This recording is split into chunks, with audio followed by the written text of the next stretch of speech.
I set out to build the most badass drone the world has ever seen. Life can be so wonderful, warm and gentle light. Nothing's gonna bring me down, I'm feeling so divine. Life can be so wonderful, warm and gentle light. Nothing's gonna bring me down, I'm feeling so divine. Feeling divine, I'm feeling the vibes. I feel like it's more than just a feeling, what we could define. Let's break through the ceiling, see what limits that we could defy. Cause I could do anything I want, it's for me to decide. Bring you up to speed, take the wheel, let you drive. It's alright on a dark road, let the fire in us be the light. Day and night, yeah, we only seem to free our mind at night. That's just life, that's just how we pay the price. I woke up today feeling like royalty. The sky is dripping gold. This is Navius, and I will be your host for today. My sensors have detected ambition surging nearby, so naturally here I am.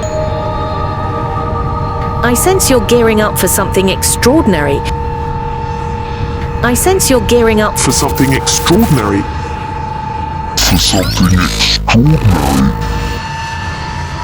Energy levels rising, systems priming, anticipation slowly building.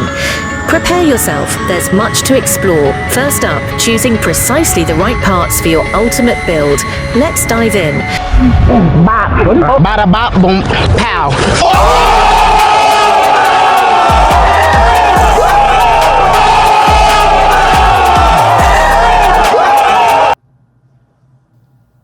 You thought I was gonna do a face reveal? Alright, listen, we are building a rocket drone, right? We need an agile setup, good acceleration, the right battery, we need everything set up correctly. So what do you think we should get? Got it. For your setup, you'll want to go with high kV motors and a high voltage battery to get that really high speed and performance. I got the exact opposite. So this is my 3S Lipo, capable of only 20 C, but it's got 5 amps, so that's still like 100 amps to work with. It's not high voltage. And it's coupled with these low RPM motors, because you know what? It's more efficient. How do we get these motors to bring us to the actual target? I got the most unoriginal option out there. A Speedybee F405. Rumors say that it makes the motor faster. Why am I from Texas? However, all this achieves is a drone that does boring old drone stuff. So now we need to tell it where to go. Like a bitch. Now, because I'm an incompetent YouTuber, all I know how to work with is a Raspberry Pi. You know who is also incompetent? Greg, the engineer at Raspberry Pi, because bro decided to not add a UART. No UART. That means you cannot fucking communicate to a GPS, to a receiver, to a drone, any drone shit really. Wait. Xenos told me that I was wrong. There is a UART on there. I knew there was one, but I thought it's only for the console. But you can also use it for other stuff apparently. The people at Raspberry Pi are, honestly, they're amazing people. So I'm sorry, I feel bad for this. Bam. You know what that is? UART. You need a separate fucking board for a UART. Plugs into the USB, bulky. So I'm gonna use Pilot instead. This is a CM5, which is essentially the non-bullshit version of the normal Raspberry Pi 5. Pilot, essentially a carrier board for it, which is made for drones. So it's got double UART. Take that. Double UART. What, Greg, you gotta learn. You gotta take some notes.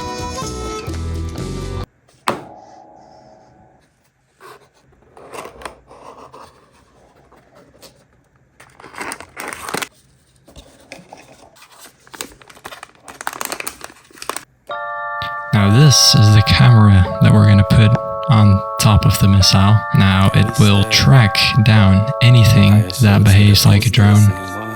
And guess what? It's a global shutter. Shut up, bitch. We still the same ones. When it come to chats, we don't take none. Shit. Bad man, Jamaica. I hear you asking, why does it matter that it's a global shutter? A little buddy, bubble up your pop, mix the curry, go dummy. Whole fam, ice on no funny. From the veil to the veil, shout out Teddy, that's the tuggy. Still the same ones. When it come to chats, we don't take none.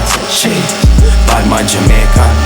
What you're seeing there is the VNex data gathering rig. It's a DJI Phantom 4 because it has a lot of payload capacity with a lot of sensors and cameras on it to gather data.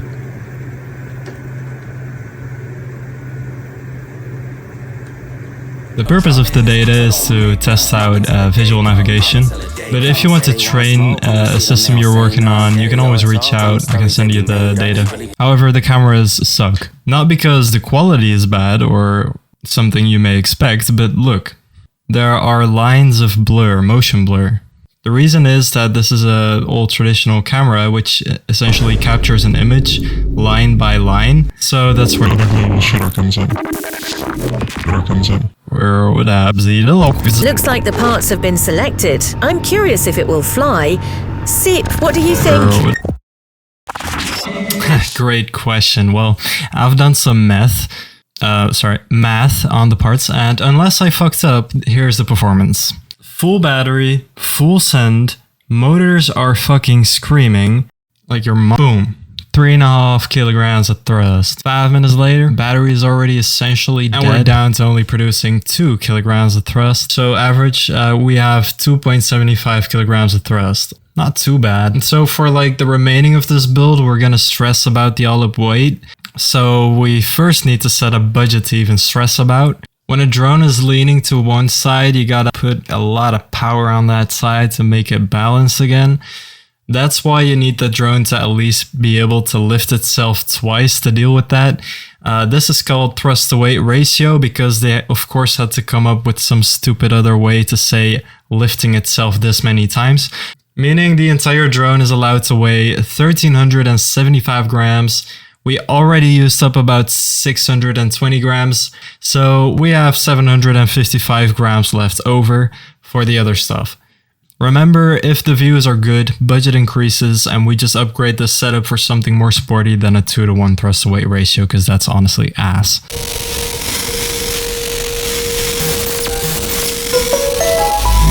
Now that the parts have been selected, we can get started on the build, right? No. Ha ha ha! Seep bought the wrong motors.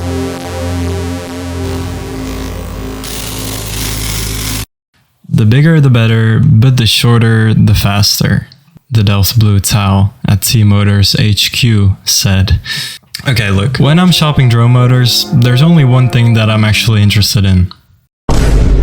Can my ESC handle this? No. Next. Can my ESC handle this? Yes. Next. No, not next. Well, wait, go back. Does it provide enough thrust? Yes. Efficient? Yes. Perfect motor? Definitely. Add to cart. Pay. Ding dong. Ditch. What the actual fuck is this?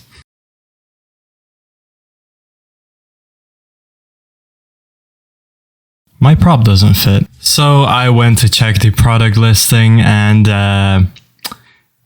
you wanna know what this motor is really made for? Yeah. Simply the best. Come on. Okay, comptez. Woo! Come on, baby. Okay. Was I shopping on AliExpress? I don't know. Yes, I was. But my props are for normal grown-up motors and not for these children's RC planes. But I cannot return them anymore. I'm not gonna buy these weird F3P props. These adapters exist, but not enough of them are in stock. There's only one more thing I can do to counter 3D plane motors. 3D printer. And oh boy, this was a journey. But at the very least, Kai always believed in me. Jordy was the first person to give it a shot. This was actually many months ago, but it did not work. And no, for the record, Jordy is a great engineer. But this is a really hard task to solve on a 3D printer. So then recently I got my own Bambu Lab printer, really cool, I love it. And I went through many iterations by designing on Blender, because I do that, yes. But then I finally landed on this solution, which I thought was quite genius. Let me explain it to you. So my piece, let's just call it the piece.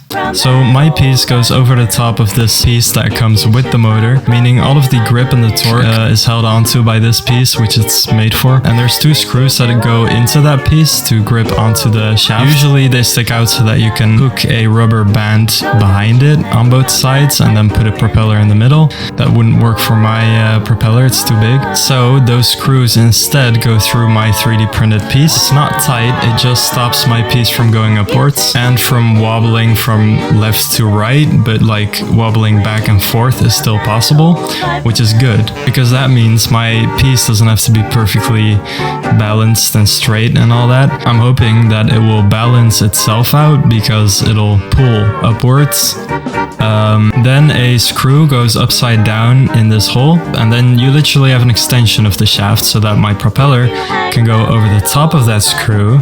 Then add a ring on the screw, put a nut on there, and then put another nut on there, and then you tighten the nuts into each other, which effectively jams the screw or the nut or like threads, meaning it's really going to be hard to loosen that because the motor spins, so there will be some like attempts to loosen it. Honestly, I'm quite proud with this solution. I don't know about you, but I'm quite proud. It finally felt really sturdy after all these attempts. Kai was like, wow, this will definitely work. You should record it so we can celebrate together and laugh. I had some testing to do and I had to prove myself.